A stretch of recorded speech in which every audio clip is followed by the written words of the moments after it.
All right. All right, we're live. Things are working now. So we got 9 people here already. Little beat me. I was just almost late. No, I was right on time. I thought I was going to be a minute late, but I wasn't.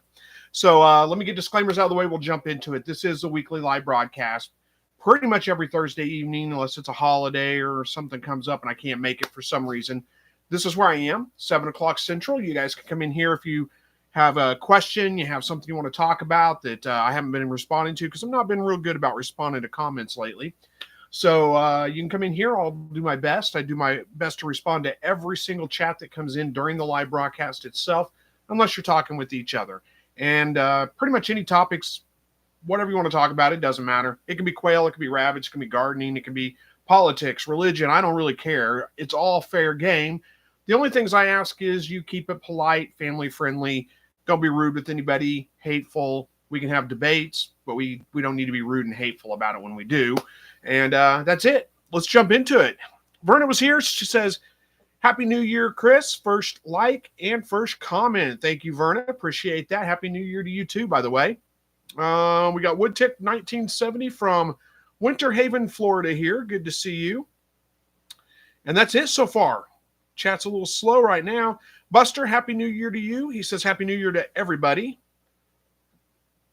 We got, oh my gosh, we got 22 people here now. It should start picking up. And you guys know probably already, I never plan anything out for these. I just kind of let the chat drive the way that we go.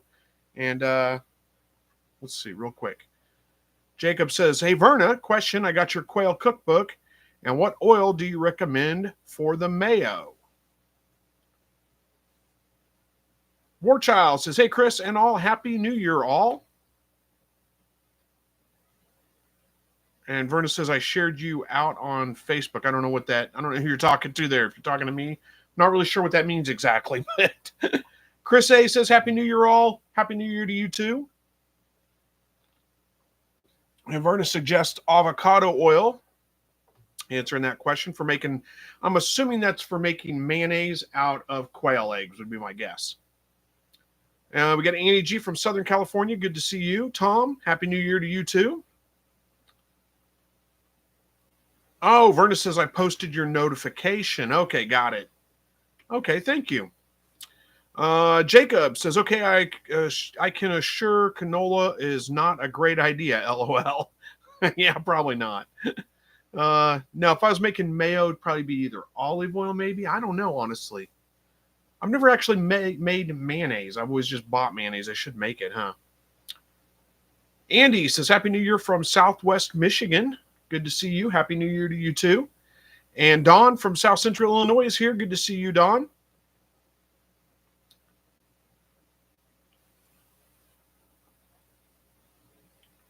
And I'm waiting for the chat to kind of catch up a little bit here. Everybody's saying hi to each other, and that's all good. Okay, so Don says, I make mayo from quail or chicken eggs using EVO, extra virgin olive oil, if you didn't know what that was. And he says avocado oil works for mayo. I imagine it would. Buster says, Chris, are you getting ready for the cold coming? Yeah, it's supposed to get pretty cold this weekend. Got a little bit of possible snow coming. I can't get my mouse to work right all of a sudden. There we go. Got it. So I had to highlight the comment I was on so I don't lose track. Yeah, we're supposed to get pretty cold this weekend. I don't know. I mean, it's not terribly cold. Down in like the 20s. The high is going to be in the 20s. And rain, snow, we don't know exactly how it's going to hit just yet. Probably not a lot of it. They're saying under 2 inches of accumulation. So that could mean nothing at all, or it could mean 5 or 6 inches, or it could mean right at 1.5 inches. Who knows? If I had to guess, I'd say it's probably going to be close to about 1 inch of snow. That's just my guess. I have no way of knowing that. I don't even know why I think that. I'd have to guess. So that's going into, let's see, it's coming Sunday, it looks like. Maybe a few flurries coming in on Saturday, but probably not any accumulation. It looks like, I don't even know if it'll be snowing whenever it comes through. It may be rain at that point. We'll see. Let's see. Steve Java says, my New Zealand buck started making a nest with his hay today. Should I be concerned? No, not necessarily. But that is a little bit odd. Are you sure it's a buck? I mean, stranger things have happened, you know, but Woodtick says, my first hatch is almost a week old, fat and happy. Well, good deal there. Congratulations on your first hatch. Glad it went well. Let's see. Oh, my goodness. I scrolled too fast. There we go. Tom says, most of my quails have no faders for a long time. Anything I can do to have the feeders growing? Oh, have no feathers, I think is what you're saying. Okay. Probably an autocorrect thing. It took me a minute to figure that out. Most of your quail have no feathers for a long time. Anything you can do to have the feathers growing, I think is what you're asking. Okay. So, if they've lost feathers, so it's probably a molt. It could be other birds picking feathers, but probably not. Check your protein in your feed if you're talking about this taking a long time. Make sure you've got a fairly high protein, something over like 25%-ish if you can. That'll help grow. It takes a lot of protein to grow feathers. Other than that, just give them some time. Be patient. I've had birds go without feathers for quite a while. It doesn't seem to really bother them all that bad. But those would be my two suggestions right there. Or my one suggestion, I guess, is check your protein in your feed. Make sure you've got a high enough protein. Verna says, Chris, have you heard of a peacock plant? Maybe. It sounds vaguely familiar, but I couldn't tell you what it is exactly. So I guess I'll say no, I haven't, because I think I've heard of it, but I don't know what it is. Jacob says extra virgin oil or extra virgin olive or avocado makes great mayo. Good. Jimbo says 22 degrees in mid-Ohio. Ugh. Yeah, that's cold. That's not terrible. It's not awful, but it is cold. It depends on the wind, really, how bad that is. If there's a lot of wind, 22 degrees is terrible. If there's not much wind, it's not that bad. And Verna's saying tonight we're supposed to get 3 to 4 inches of snow. It's been a while since we've had that much. Jacob says, I unfortunately had to dispatch a chick today. Its neck was messed up. My last hatch was a hot mess with the timing, and I lost most of them. Oh, I'm sorry to hear that. I'm sorry to hear that. That's terrible. I don't know, exactly what you're talking about when you say, off on the timing, and when you say the neck was messed up, it's probably rye neck would be my guess. That's usually, not always. There can be multiple things that cause it, but most of the time it's caused by chicks that hatch late, which is usually because your incubator's running just a little lower than what it says it is. Like it may say 99.5, but it's actually like 98.5 or something like that. So if you haven't done it already, get a couple of external thermometers, make sure they're calibrated and accurate, throw them in your incubator and run it for a little while, see what they say compared to what your incubator says. You may have to adjust the temperature just a little bit to get it to actually to the right temperature, if that makes sense. Don says, I have rain tonight coming in, then waiting for snow Sunday. I hope I'm not stuck at home Tuesday. I have a very important appointment. It always comes at the worst time, doesn't it? Well, I hope you aren't either. Jacob Wolf says coconut oil works for a unique flavor and a thicker consistency, but may solidify if refrigerated. Well, yeah, and if it's mayo, you're going to have to refrigerate it, but yeah, I never thought about that. That's kind of an interesting thought. Hike Homestead says hello. Hello to you.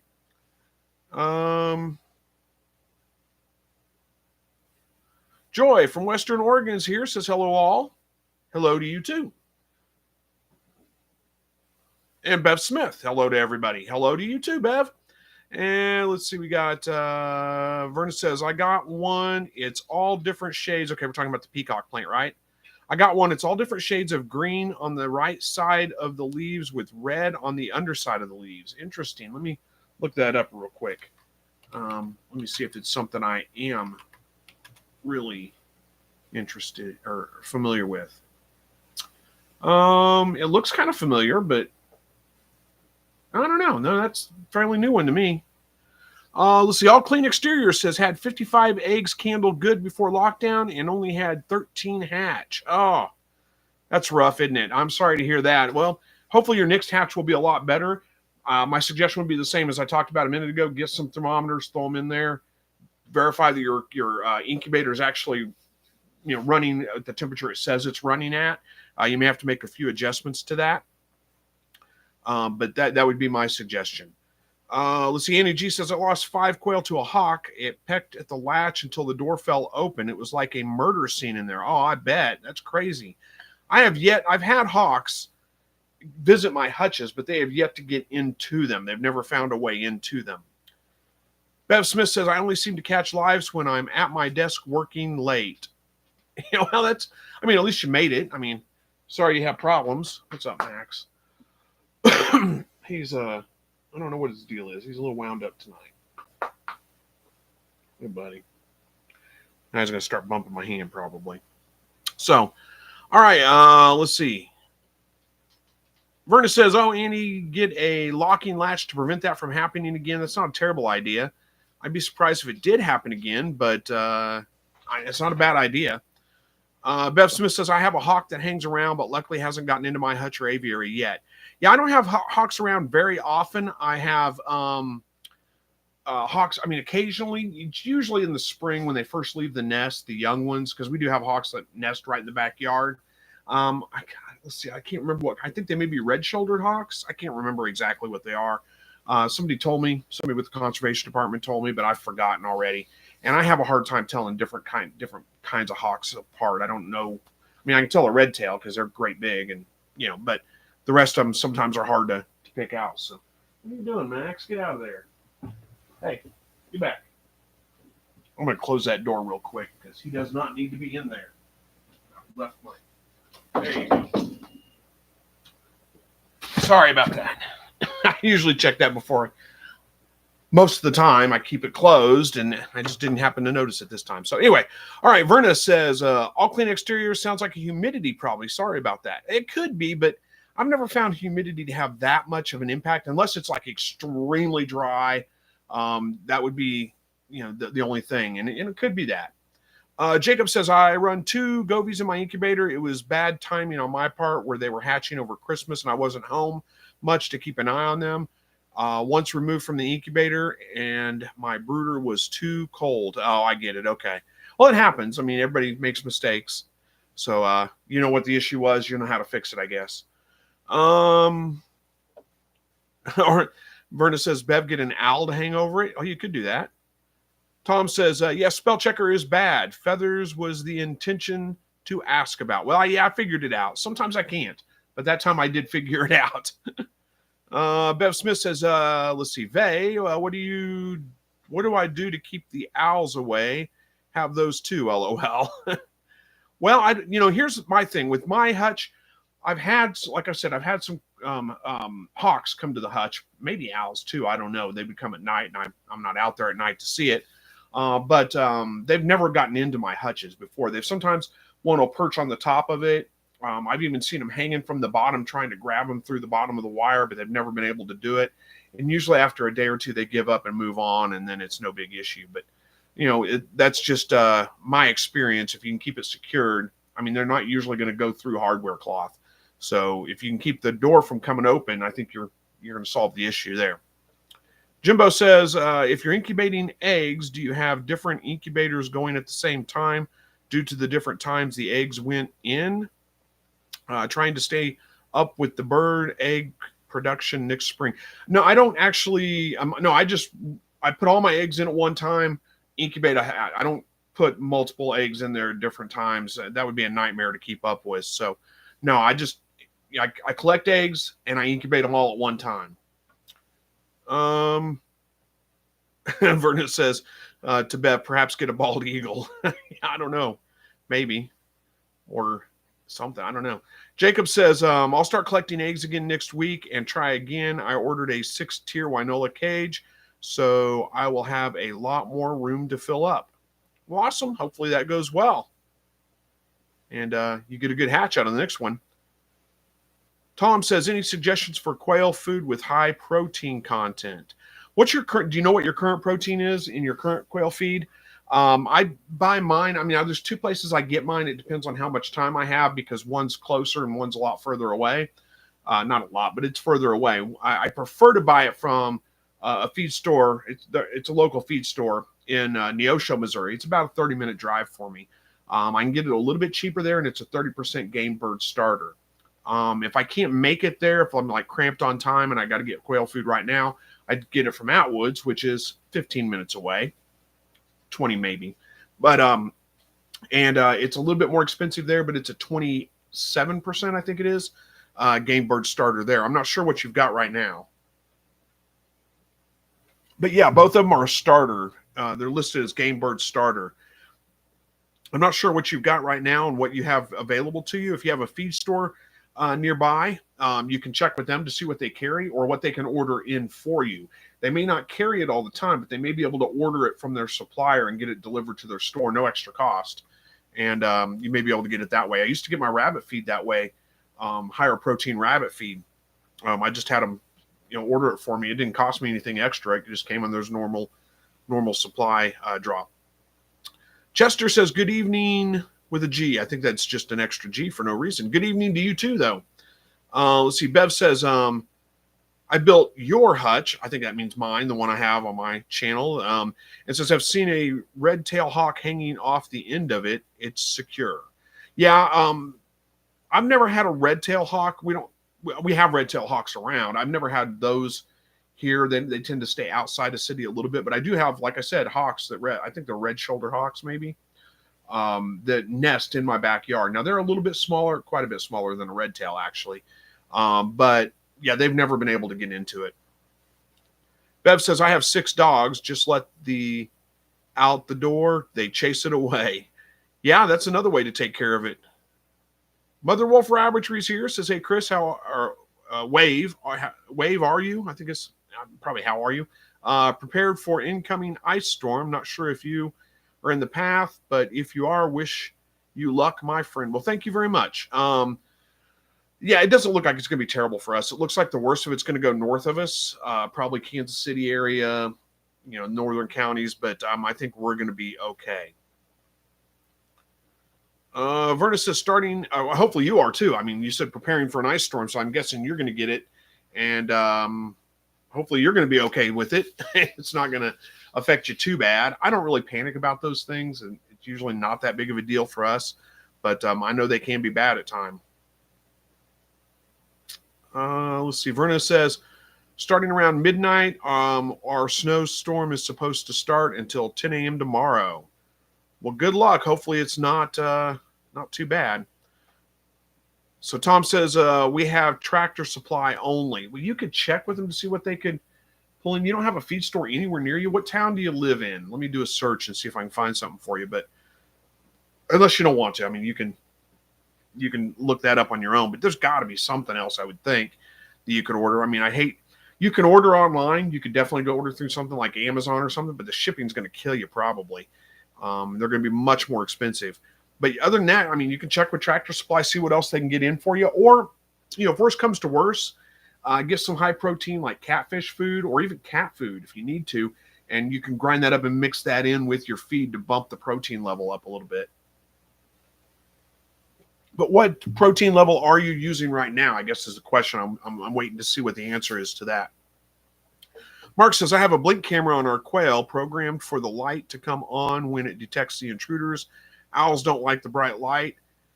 They stopped coming around. That's a good idea. Desert Homestead says, just had 2 coyotes get into my barn and bite at the bottom of my rabbit cages at 3 a.m. Thanksgiving night. Blood everywhere. 2 bucks lost toes. 1 doe miscarried and another died a week later. Oh my gosh, I'm sorry to hear that. That's terrible.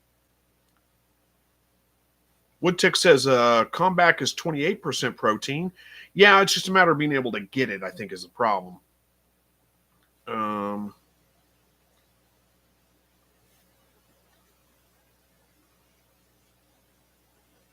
Yeah, Verna's asking Desert Homestead if it was closed up. Yeah, how did they get in? I don't know.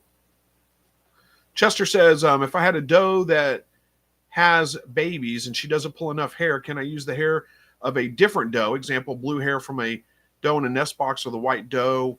The color of the hair matter. I think you asked that question on a video. I saw the comment come through and I meant to address it in video, but I haven't done that yet and I'll probably forget about it. So yeah, it doesn't matter. The color of the hair shouldn't matter at all. You should be able to use that. In fact, a lot of people do save up rabbit hair just in case that something like that happens where you have a doe that doesn't pull any hair.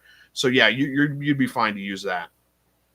Jacob says, I do the same. I have my local feed store order Comback rabbit feed for me, 18% for breeding, and they regularly stock 16% for maintenance. No extra cost.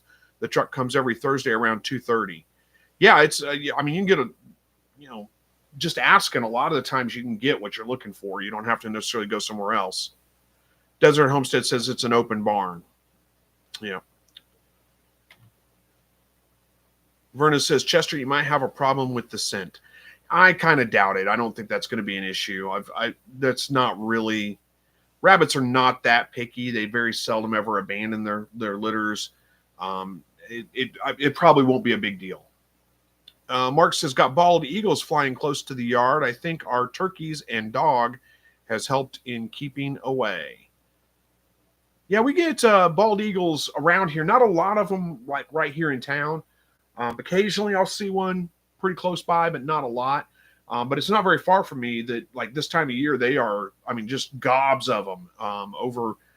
Oh, it's just about 20-30 minute drive, really. I mean, they're everywhere. They're all over the place there. Bev Smith says, I can't get combat game bird at 28% here in Florida. I do feed the combat layer feed after 7 was. I don't know. After 7 was what? I don't know what that means exactly. Verna says, if bad goes to worse, Chewy does deliver. Jacob says, if only TSC, I'd use Chewy and order it. Yeah, that's an option. I don't know what their cost is, but S.O. Swanson says, Tractor Supply has Purina 30% game bird starter if you need a starter. Yeah, you may have to ask them to order it in. They may not carry it regularly, but should be able to get it in. Jimbo says Missouri game bird starter, not Missouri. Yeah, I guess it is Missouri, but it's Mazuri. Missouri, I guess. I don't know. Game bird starter is 30%, but it is expensive. Desert Homestead says going to build a double layer of flooring under the cage. Yeah, that's probably a good idea to keep things from getting up through it. I haven't had issues with the rabbit hutch. I think it may be high enough up. I think a coyote would have. Well, maybe not. They could probably reach it if they really stood up on their back legs. I've only seen.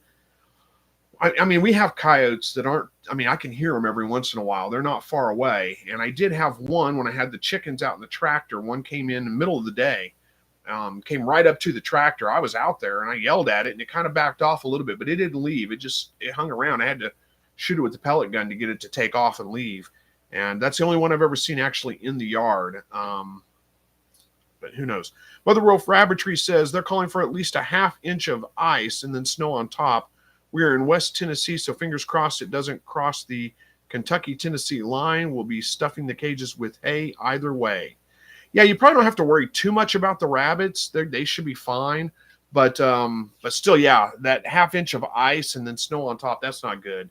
The ice is what really does the issue. It's not. It can be bad. I know.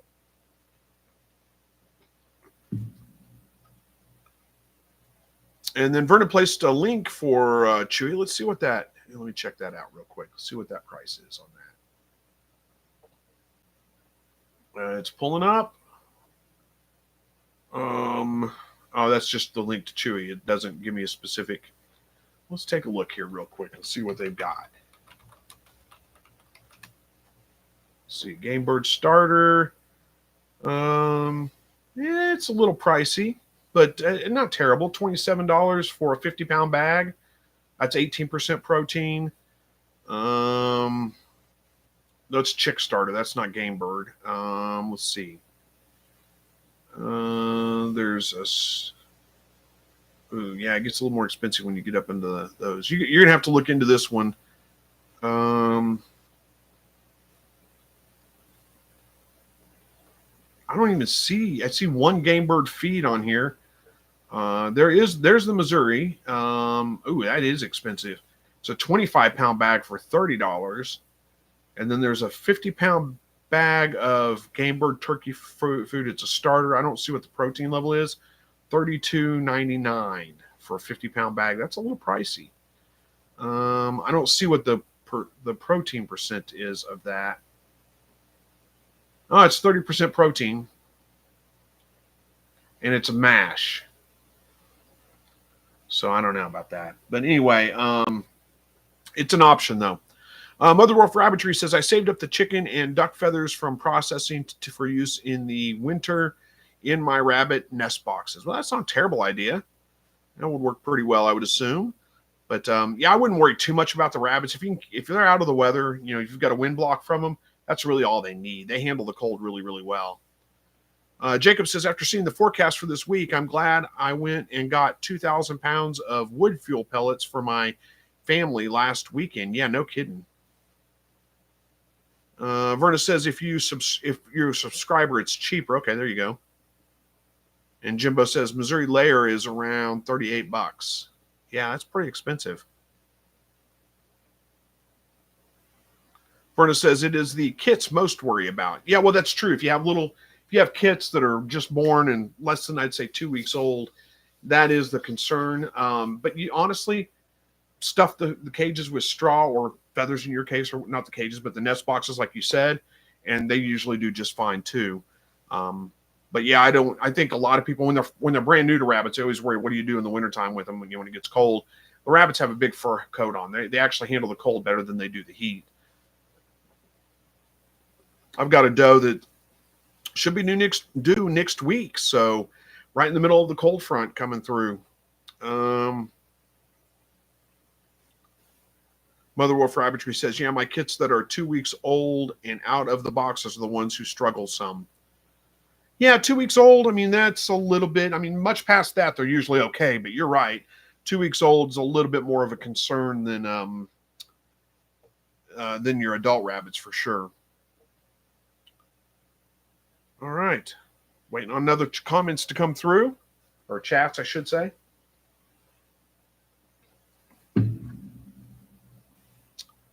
All right, this is Mother Wolf Rabbitry again. Says, I show rabbits. Oops, hang on a second. Things are going to me. Okay, there we go.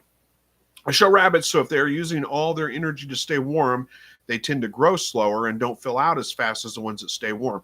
Well, that makes sense. Yeah, if you're looking at show rabbits, I guess, then yeah, it would make sense that you would need to put a little bit more energy into them.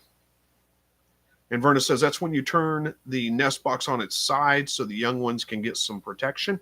It's not a bad idea. The thing I would be concerned about there is if they dig all the bedding out and it falls through the cage wire on the floor. But usually by the time they're 2 weeks old, they can get in and out of the nest box, no problem. So I don't really worry about it.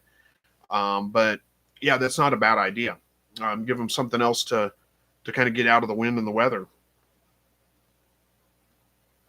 And Mother Wolf Rabbitry says, bingo, we definitely do that. So great minds think alike, I guess. You guys had the same idea. Mark says, we made wooden boxes and my wife spoils them with Timothy hay.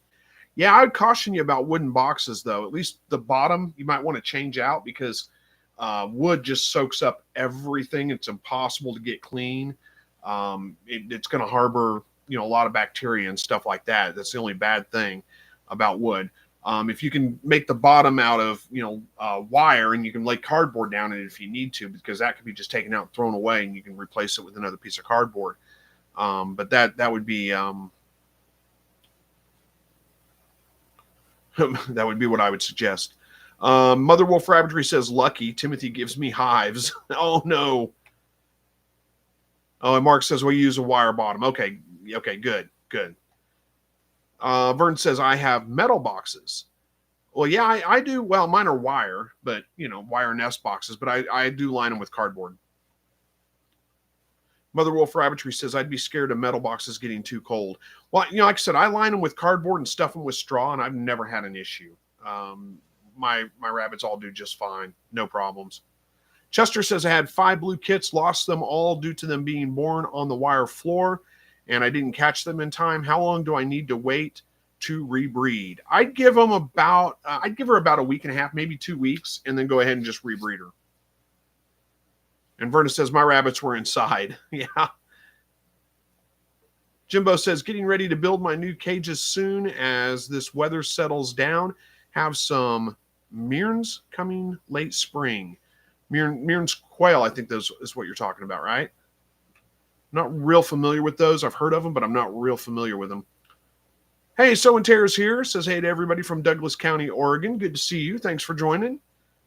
And Mother Wolf Rabbitry says we breed same day on lost litters. And you can definitely do that. You could rebreed the same day for sure. Hello, Governor says, are my rabbits the only ones that chew the cardboard? No, I'm probably not. I mean, I'm sure my rabbits do chew it a little bit. Honestly, not that bad, though. And it's never been an issue, even when they do chew it.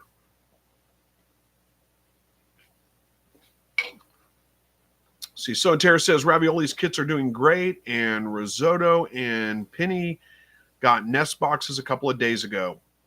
Awesome. Good to hear. And good luck on your next kindling. I've got, see, my Tamuk doe is due sometime next week. So I'm going to start checking probably this weekend to see when she's ready for her nest box.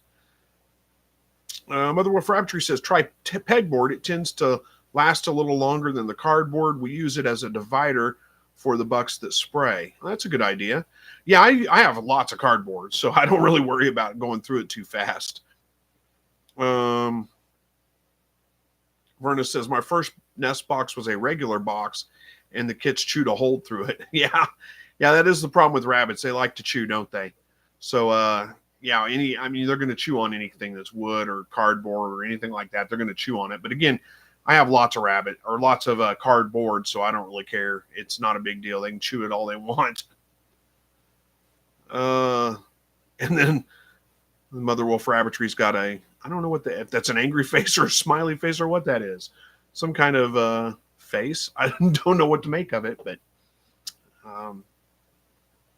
and then Resident Alien 86 has a couple of weird emojis. Says, in lurk, about to play Yahtzee with the family, but wanted to come by and show some love. Well, thank you very much. I appreciate it. Oh, was that a laughing face? Is that what that was? I'm not up to date on my emojis or whatever they're called. Mark Eastland says, why do bucks spray anyway? Good question. They do it to spread their scent around. I don't really know the exact reason why. It's pretty common in a lot of different animals, especially males. Very common thing. Luckily, I haven't had an issue with that much lately.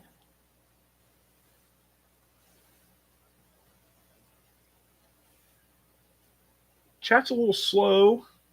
I'm doing a pretty good job of keeping up with it tonight because not a whole lot of it there. And Verna says it's to mark their territory. And Mother Wolf Rabbitry says to let the ladies know they're there. I'm kind of going with that one. I think it's more probably a combination of the two. It's pretty common behavior in the animal world. It's just normal stuff. and Mother Wolf Rabbitry says, I have a buck who sprays me everything I walk by. I'm his favorite. Yeah, sounds like it, huh? Luckily, I don't have that issue. Jimbo says, haven't decided about getting rabbits yet. Figured I would stick with the birds for now. And there's nothing wrong with that. I live in town, so there's only so much I can do, and the rabbits and the quail are pretty easy to get away with here. So, that's why I do that. But yeah, if you don't, there's no reason you have to.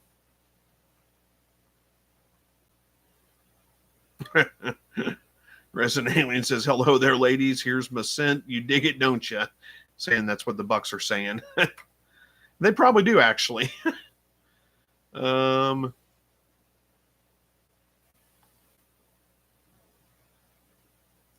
Verna says, Jimbo, it is great to have both. Well, it can be.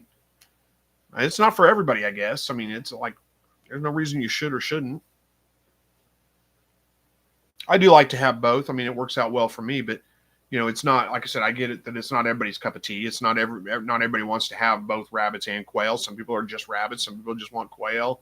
Some people want chickens. It's to each their own. Chester says, I had put straw in her pen to see if she was ready for a nest box, but she ate the straw. No indication she was ready for a box. Yeah, sorry, I got distracted. I almost always see nesting behavior and put the nest box in. It's almost always. I don't think I've ever had a rabbit that didn't display at least a couple of days before she was due. But just in case, I'm always prepared to put it in on the day. If I'm getting they're 30 days, I expect to have babies. On day 29, if she's still not showing nesting behavior, I'd stick the nest box in there either way. You probably already know that, though. I'm not telling you anything you don't already know. But yeah, I can see how that could happen pretty easily. Verna says, I say do quail for 2 years, then get rabbits. Yeah, if you want rabbits, get them. If you don't get them. I mean, like I said, it doesn't really matter. Mother Wolf Rabbitry says, I'm not sold on quail just yet. How's the turnout as far as meat production? Well, quail are they're pretty good. I mean, they're not quite as efficient as rabbits. One thing I will say is that with the quail, they are messy eaters. So you really need to go with like a spill-proof container, because otherwise they'll when I say spill-proof, like a waste-proof container, basically. And those are pretty easy to do, like a Tupperware style container. Just cut some holes in the side for them to stick their head through to eat, and they waste a lot less food. But if you don't, they're going to just waste a ton of food. If you do that, though, the good thing about quail is you can hatch 100 quail out if you want to at one time, and they're ready to process at 8 weeks old. They're pretty quick and easy to process, so there's that. It's all good. If you like the meat, if you like dove, you probably like quail. They're about the same. If you've never eaten it before. So yeah, I mean, it's pretty decent. I mean, the good thing is you can really you really can determine how much you want. You could set 100 eggs, or you could set 30 eggs. You're not limited by, like, your rabbit is only going to have so many babies. There's nothing you can do to increase that. With the quail, though, you can, like I said, hatch out as many as you want at one time. So they're pretty easy from that standpoint. They don't take nearly as much cage space, so that's good too. There's some benefits to it for sure. They're not quite as efficient on converting feed to weight, and they are smaller, so you're going to probably eat 2 of them for every meal. There's that. But Bev says quail seem a lot easier than rabbits would be. Well, in ways they kind of are, and in ways that, I mean, they're both pretty easy. I don't know that one's much easier than the other, honestly. The good thing about rabbits is they take care of their own babies. I mean, you don't have to do anything. You don't have to brood them. You don't have to, do any of that stuff. So there's that. Jimbo Slice says you can add rabbit droppings to the garden, right to the garden, correct? Yeah, you can.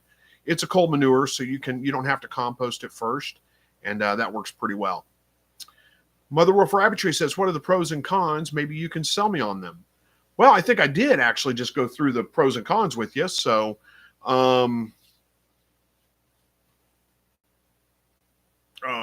sorry, I got distracted by another comment. I think I did just go through kind of the pros and cons.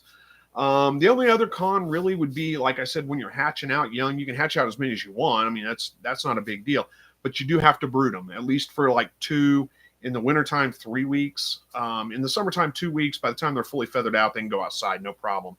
But you do have to brood them, so you have to keep them warm. And brooders get pretty messy and pretty stinky if you have a whole lot of birds in there, especially. So there's that. It's never been a big issue for me. I brood them out in my shed, and it's not a problem. But that is that's a con. You have to take care of them. But other than that, I mean, that's not that big of a deal. It's not that hard. Chester says she was a first-time mom. Yeah, first-time moms can always be a little bit, you never know exactly what's going to happen. Metal Minder says, can I put my rabbits in my old quail hutch 3x4? You probably don't want to do that. The wire, I mean, I don't know what kind of wire is on the hutch, but you need a pretty good gauge wire for rabbits. They're heavy. They don't do good on hardware cloth. It'll fall apart, but secondly, it's really hard on their feet. You don't want to put them on hardware cloth. And I'm guessing you have hardware cloth in your cage. Maybe not. If you've got like a good, if you've got 12 or even 6, if you've got 16 or, I'd say 16 gauge wire at least, you should be okay.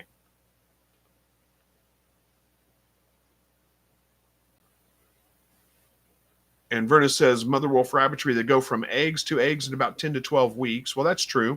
They do mature incredibly fast. And so Tara says, what's the height of the cage? Talking to Metal Minder. Annie says, when do you think is a good time to start more eggs? After the hawk incident, I only have 1 rooster and 5 hens left of the quail. They're 13 months old, and I'm in Southern California. Probably right now. I mean, just go for it. I don't see any reason to wait. Get them hatched out and get some more birds going before you lose any, because you only got 1 rooster. So I would just do it.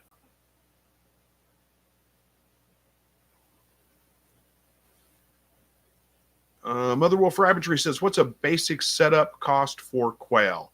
Oh boy, that just kind of depends. I mean, so you're gonna need a cage of some kind. If you're handy, you can build one to save a lot of money. If not, you can buy one. What are I mean, my hutches cost me around $100 each to build.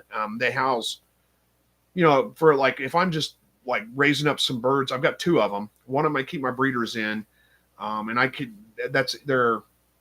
want to say they're 8x3, 8 foot long, 3 foot wide, and they don't need to be very tall because quail are ground dwelling birds. They don't need a place to roost or anything like that. So you can make them 18 inches tall if you want to. Mine are a little bit taller than that, so I can get in and get stuff pretty easily. But anyway, so an 8x3 cage.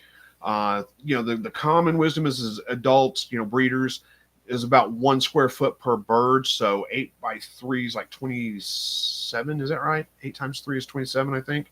So maybe I'm right. Anyway, so that's like 27-ish birds you could house in there. You can get away with a little bit more than that, actually. I've housed 35 in there, and it's not that big of a deal. I usually don't keep that many in there for breeders, but that will house a ton of young quail. You're only growing them out to 8 weeks to process them. So you could easily fit 60, 70 birds in there when they're, 3 weeks old. They don't take up hardly any room, and it's not at all, they're going to start getting a little bit crowded, but they're only going to be a little bit crowded for like the last week and a half, 2 weeks. And then you're processing them. So that's not a big deal. So, I built my hutches about $100 each. Then you're going to need an incubator. You can get away with a little giant incubator. I think they run about 150 right now. Let me look that up real quick. Let's see. Little giant forced air incubator.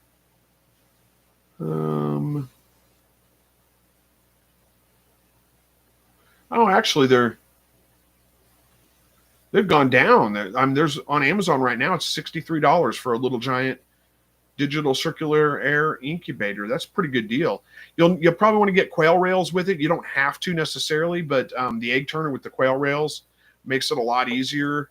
There's one on Chewy right now. That's a farm innovation. I'd go with Little Giant just because I've got experience with Little Giant. I've had really good luck with them, and their customer service is fantastic. So you're looking at probably around $100 for an incubator with, an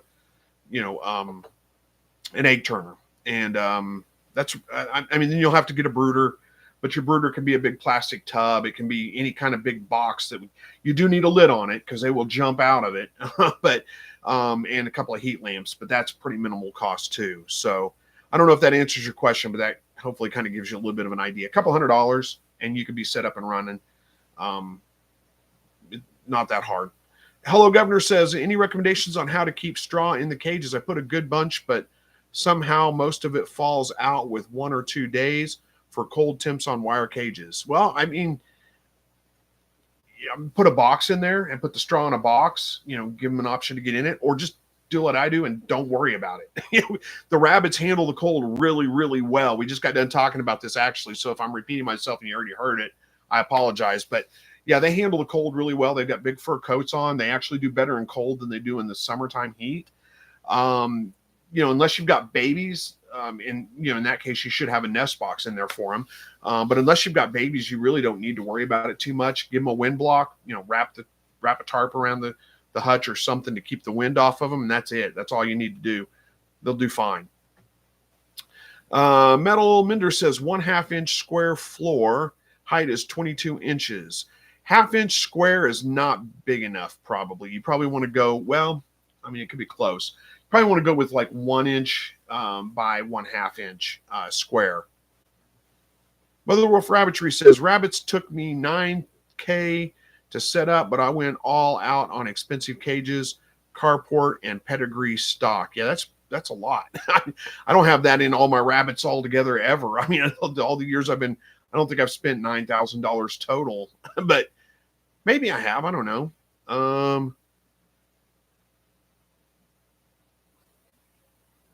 Yeah, Verna says you need a incubator, brooder, feeder, water, and cages. Really just cages, the incubator and the brooder. The feeder and the water, you can make your own. That's not that big a deal. Of course, they're not that expensive to buy a commercial feeder or commercial water.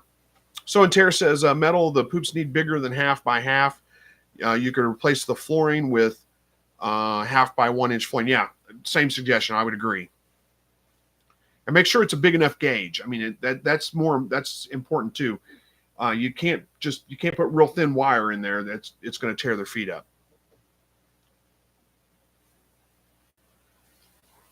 And then Verna's saying to hello, Governor, about adult rabbits don't need straw for warmth, just the kits in the nest box. Yep, I agree. Bev Smith says, I have a very stinky brooder in my living room as I type. Florida's having a cold snap and I can't move them out for another week or so. How old are your birds? And what's a cold snap for Florida?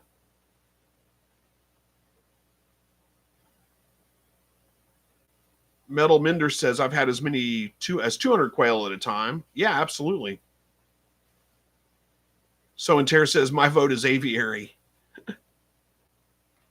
Yeah, I mean, you could do an aviary. Hello, Governor says, I didn't know that. Thanks for the reply. Oh, you're absolutely welcome. Let's see. Chester Hickman says, how big of a brooder do I need for 28 buff Orpington hens? I don't know. How long are you going to keep them in there? How old are they? I don't know, honestly. You can get away. What does it say for chickens? You need 2 square feet per bird in the brooder? I can't remember, honestly. I brooded, 40 chickens, but I'm doing it in the spring and the summer. Usually it's pretty warm out. So they're only in the brooder for 2.5, 3 weeks at the most. And then they're going outside. But they're Cornish cross too. It's a little bit different. I think they're probably bigger actually. But I don't know. I don't know. Sorry, not the chicken expert.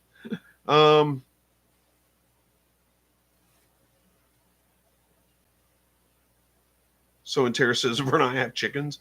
Well, I mean, somebody may be able to answer that one. R&W Farmstead, Tony Walsh says, hello, Slightly Rednecked, and everyone in the chat coming here to learn about raising quail. Well, you've come to the right place. If I can't answer the question, there's a bunch of people in here that probably can. Bev says, birds are 2 weeks old, and lows are between 30 and 40 degrees. Yeah, maybe another week, and then they should be fine to go out. Start weaning them off the heat lamps if you haven't done it already. 2 weeks old, they should be pretty much feathered out. Honestly, they'd probably be okay, but you're probably better off giving them, maybe another week before you move them out.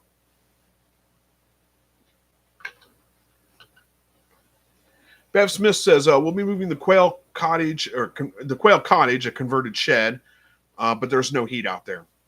Yeah, they'll, like I said, maybe a week and they'll do fine.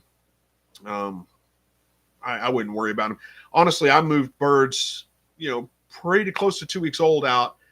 I think the coldest it got, and it was the lows at night. During the day it was getting much warmer, but the lows at night, I think it was down in the low 40s, and they did fine. There wasn't any issue. But to be on the safe side, might be best to give them at least one more week.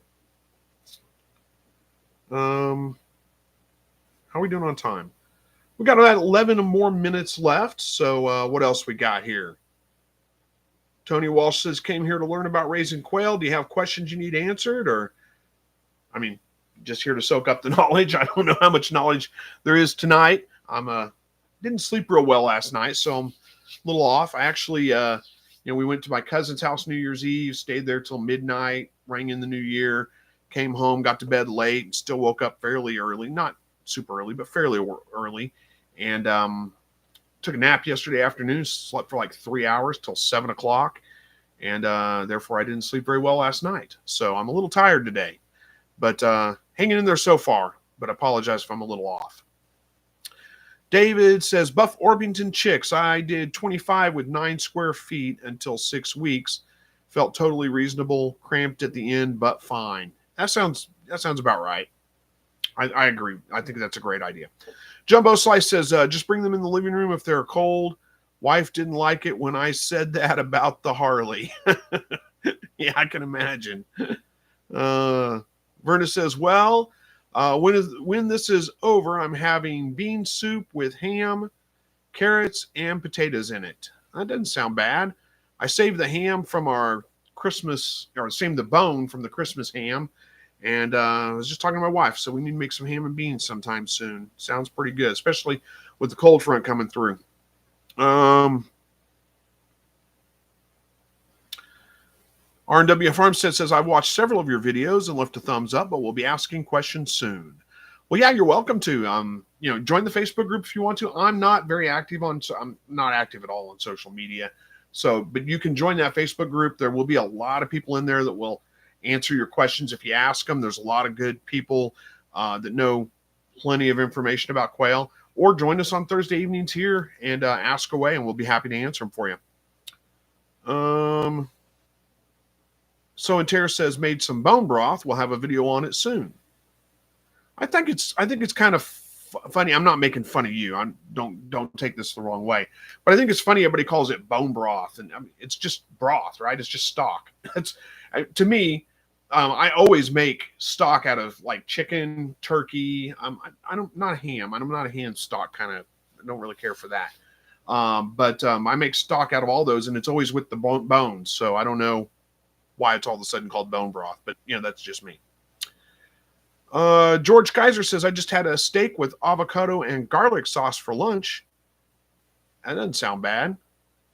And says, hello to all. Hello to you too. Mark says, heat lamp versus heat plate. So, Verna says, bone broth is when it's bones minus the meat. Well, not to me. I mean, stock is not stock without the bone. I mean, you use the bones. That's there's some meat too, but I don't know. Maybe it's me. Maybe I'm the one that's wrong, but I've just always called it stock. It's just always stock. But anyway, Mark says heat lamp versus heat plate. Okay, I don't really have any experience with a heat plate. I haven't used them. I've always used heat lamps. I'm sure either one's going to be fine. The benefit to a heat plate is that the low risk of fire. The disadvantage to that really is you're kind of limited with how much space the birds have to get warm. It doesn't warm up the whole brooder like a heat lamp would. I kind of think the heat lamps probably work a little bit better, but there is a little bit of a danger with those. So it's kind of just which one you want to do. So and Tara says adding acid to it brings more of the minerals out of the bones in the broth, plus more collagen. Yeah, I've heard of that, but when I make broth, stock, whatever you want to call it, I cook that stuff for like a day and a half. I mean, it's just slow simmer on the stove. Usually right after Thanksgiving dinner, right after we carve the turkey, I throw it in a pot, carrot, celery, onion, fill the pot to the top, bring it to a boil, reduce it to a simmer, put a lid on it, and let it simmer away until at least 24 hours, at least. And man, that stuff's it's like gelatin. When you put it in the fridge, it turns to gelatin basically.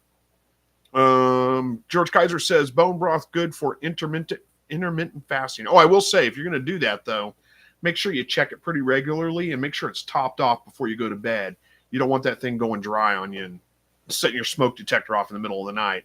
That's happened to me before. Verna says tomatoes, I think is what you're saying.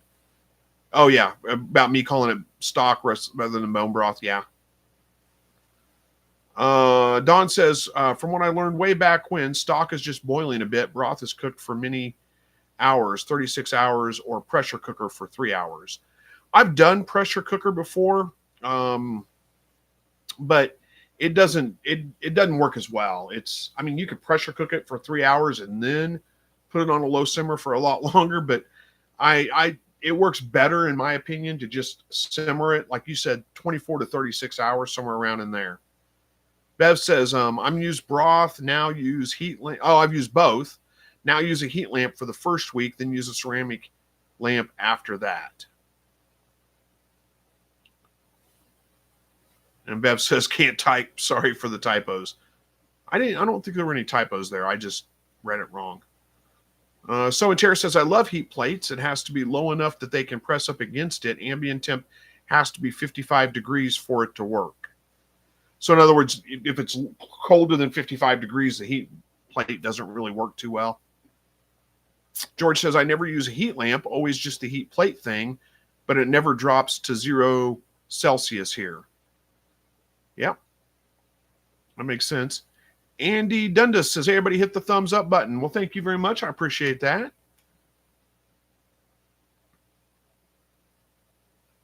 And Verna says, that's because, to Bev, that's because your fingers are not as fast as your thoughts. That could be it. Bev says, I went to lamp for the exact same reason Chris just said. Bigger hatches mean that the plate wasn't big enough for all of them.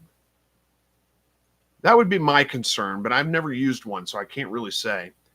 Jacob says, I use both heat plate and bulb if you're using it in your house /entry room. The plate works awesome, but the bulb heats a large area. I would recommend keeping both on hand. Probably a good idea. And I think the other thing I'd be worried about is how do you know if it's working or not? Does it have a light on it of some kind? I mean, if it got unplugged and you didn't know it, how would you know? I don't know. Chester Hickman says chicks. I don't know what that, I mean, I know what chicks are, but I don't know why there's just chicks, just that one word in the comment. I don't know what it means. Beth Smith says, you guys are making me hungry. I actually ate dinner before I came into the live broadcast. My wife, we make this thing called egg roll in a bowl. Some of you guys probably heard of it. It's not my own recipe. It's a recipe I found online somewhere on a video somebody made or something. But, it's just ground pork and, some Asian, it's basically egg roll stuffing, but there's no egg roll. So ground pork and, coleslaw mix, cabbage and carrots and stuff. Some onion, soy sauce, ginger, that kind of stuff in there. She loves it. So I made that when I got home and had dinner before I came in here. It is pretty good. She likes it a lot more than I do, but it is good. Jimbo says, I like heat plates, or I like heat lights. Plates are okay, but I was having an issue with the chicks pushing the bedding up under it. Oh, that's interesting. I don't use bedding in my brooders, so I use paper towels, basically. Paper towels for the first week, and then I pull the paper towels off, and it's a wire floor.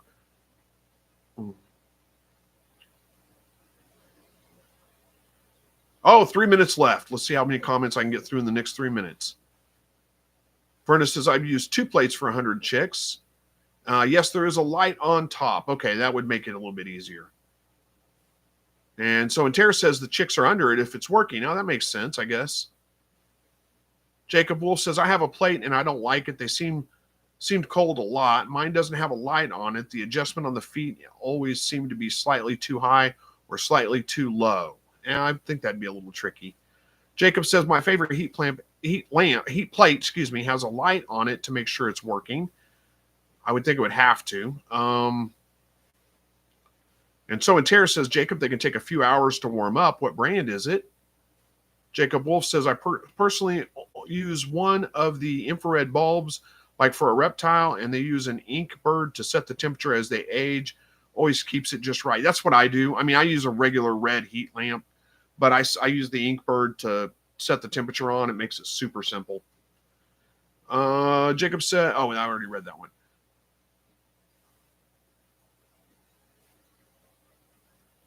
And Jacob says, I tried it for multiple days, and it was the one from Amazon, or it was one on Amazon. And George says, my heat plate gets warm in like 5 minutes. Mark says, great information, just worried about a fire hazard and was using chips or shredded paper, got too hot. Well, I mean, you got to keep the heat lamp far enough away. You'd be surprised. I mean, you don't need it super close to your brooder. Those things put out a lot of heat. So you want to keep it far enough away and tie it off to something that's secure so you don't have to worry about it getting knocked over or something like that. That'll keep your fire hazard low. And Jimbo says, you have a good evening, Chris. Got to go to bed. See you next week. Hey, sleep well, and we will see you next week. Bev says, love the ink bird. Yep, me too. They're fantastic. I need to buy a new one. Some mice chewed my wire in half to the temperature sensor. I wired it back together and taped it up, and it's working, but I'm starting to have some issues. I mean, this is several years old, and it's been sitting out in the shed that whole time. So through the winter, when it gets cold and freezes, it's out there, which, I mean, it's not in the weather, but, it's out there in the shed. And it's getting to where it doesn't always, I mean, every once in a while, it'll get stuck on, and I'll have to smack it to get it to start working again.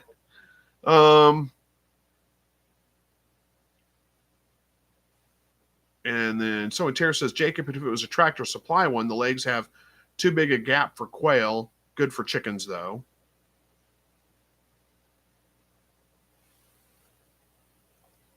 And Mark says, yeah, I use the Inkbird. Yep.